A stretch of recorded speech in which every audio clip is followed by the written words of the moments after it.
नमस्कार दोस्तों, मेरा नाम है शिवम कुशवाहा और आप देख रहे हैं हेलो किसान यूट्यूब चैनल। दोस्तों, आज की इस वीडियो में हम बात करने वाले हैं प्याज की खेती आखिर किस प्रकार से की जाती है, उसमें कौन कौन सी क्रियाएं की जाती हैं और ऐसी कौन सी खास बातें हैं जो प्याज की खेती में हमें ध्यान में रखनी है, हमें सावधानियां बरतनी हैं जिससे कि हम सफल प्याज का उत्पादन कर सकें और अच्छा मुनाफा ले सकें। तो दोस्तों, आज की इस वीडियो में हम इन्हीं सभी बातों को हम बताने वाले हैं और साथ ही साथ आपको दिखाएंगे भी। तो दोस्तों, वीडियो को अंत तक आप बने रहिए और देखते रहिए हेलो किसान चैनल। और यदि आप इस चैनल पर आप नए आए हो तो चैनल को सब्सक्राइब करना ना भूलें और साथ ही साथ बेल आइकन को दबाना ना भूलें। तो दोस्तों, आइए हम वीडियो में आगे चलते हैं और बताते हैं इसके पूरी जानकारी। दोस्तों, प्याज की खेत के लिए सबसे आवश्यक बात होती है भूमि की तैयारी। भूमि की तैयारी जितनी अधिक अच्छी होती है उतना ही अच्छा माना जाता है। दोस्तों, इसके लिए सबसे पहले आपको नर्सरी की तैयारी करनी पड़ती है। नर्सरी में पौध तैयार करनी पड़ती है। इसके लिए आप जितने क्षेत्र में नर्सरी लगाना चाहते हैं उतने क्षेत्र को जो मिट्टी है उसको अच्छी तरह से बारीक कर लेना है। बारीक करने के लिए आप जैसा देख रहे हैं रोटावेटर की सहायता से हम पूरी मिट्टी को बारीक कर रहे हैं और इस मिट्टी को बारीक करने के बाद आपको क्यारियाँ बना लेनी है। क्यारियाँ आप अपनी आवश्यकता के अनुसार छोटी, बड़ी, लंबी, चौड़ी जैसे आपके पास सुविधाएं हैं उस प्रकार से आप बना सकते हैं। इसके बाद आपको क्यारियों में गोबर की खाद, कंपोस्ट खाद या वर्मी कंपोस्ट जो भी है यानी कि जैविक खाद का उपयोग करना है और पूरे क्यारियों में इसकी छिड़काव कर देना है।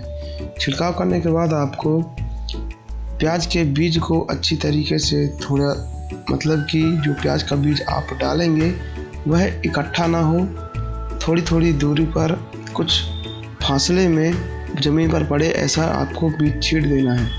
आप जैसा देख रहे हैं इस प्रकार से आपके बीज इकट्ठे नहीं गिरते हैं, अलग अलग स्थान पर गिरते हैं जिससे वो एक साथ और पास पास नहीं जमते हैं।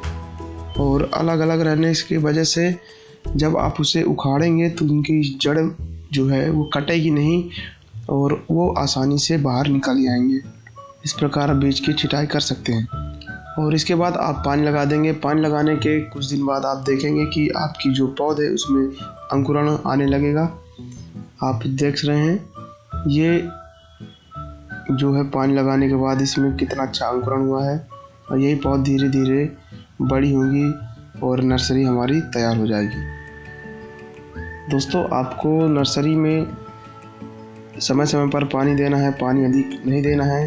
अगर जो आप पानी अधिक दे देंगे तो आपकी जो पौध है उसमें गलने लग जाएगी और आपकी पौध में काफ़ी नुकसान हो जाएगा। तो इस बात का ज़रूर ध्यान रखना है। फिर जब दोस्तों आपकी नर्सरी तैयार हो जाए तो आपको खेत को भी इसी प्रकार महीन करके उसमें भी क्यारियाँ बना देनी है।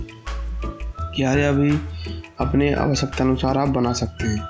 क्यारियाँ बनाने के बाद आप उसमें खरपतवार नाशी का छिड़काव कर दें। खरपतवार नाशी का छिड़काव करने से होगा क्या कि जो खरपतवार हैं वह जल्दी नहीं उगेंगे।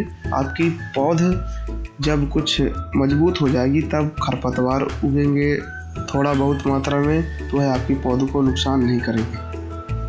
खरपतवार नाशी छिड़कने के बाद आपको इसमें पानी डाल देना है जिससे उसका तुरंत असर हो सके। यहाँ पर ज़रूर ध्यान में रखना है कि जैसे ही आपने खेत में दवाई डाला है उसके तुरंत बाद पानी का छिड़काव कर दें। अगर जो आप देरी करते हैं तो उसमें धूप लग जाएगी और वह अच्छी तरह से प्रभाव नहीं दिखा पाएगा। तो इस बात का आप यहाँ पर विशेष ध्यान रखें कि दवाई के छिड़कने के तुरंत बाद ही पानी लगा दें जिससे जो चारा उसमें या फिर खरपतवार उगेंगे वह ख़त्म हो जाएंगे और आपकी पौध जो है बच जाएगी।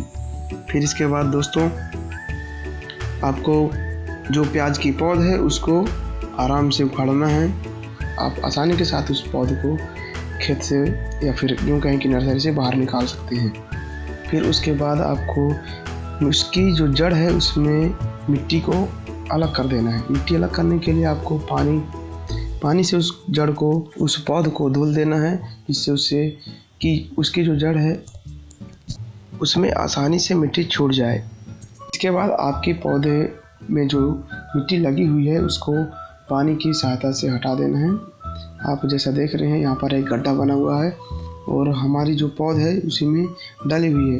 डलने से मिट्टी जो उसमें लगी होती है वो फूल जाती है और आसानी से थोड़ा सा पानी में हिला देने पर ही मिट्टी झड़ जाएगी और हमारी जो पौध है वह एक दूसरे से अलझी हुई नहीं रहेगी, वह सुलझ जाएगी। तो इस प्रकार से आप पौधे की जड़ से मिट्टी को अलग कर सकते हैं।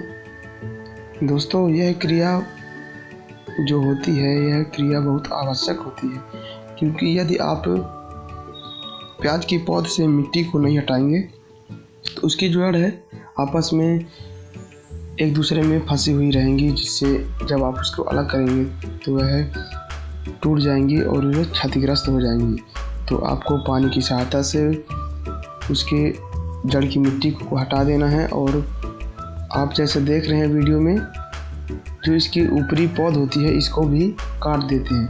दोस्तों, इसका काटने का कारण यह होता है कि जब आपकी पौध तो तैयार हो गई, उसमें जड़ भी अच्छी तरीके से बन गई, लेकिन जब वह पौध खेत में जाएगी तो उसमें जो नीचे प्याज होता है उसका विकास करना होता है और जड़ को मजबूत करना होता है। तो पोषक तत्व जो होते हैं वह पौधे के ऊपरी भाग में ना जाए, इसलिए उसके ऊपरी भाग को काट देते हैं।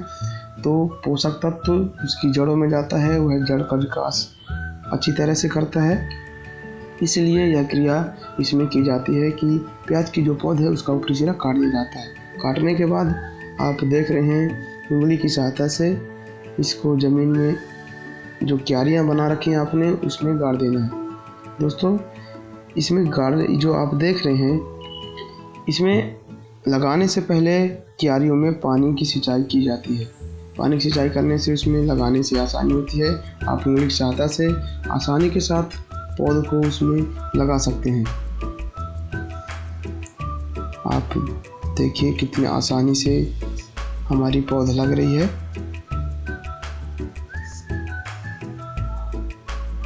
दोस्तों, यह थे हमारे प्याज की पौध को खेत में लगाने तक की विधि, किस प्रकार से तैयार की जाती है पौध और किस तरीके से हम उस पौध को खेत में लगाएं। यहाँ तक की जानकारी आपको इस वीडियो में मिलेगी।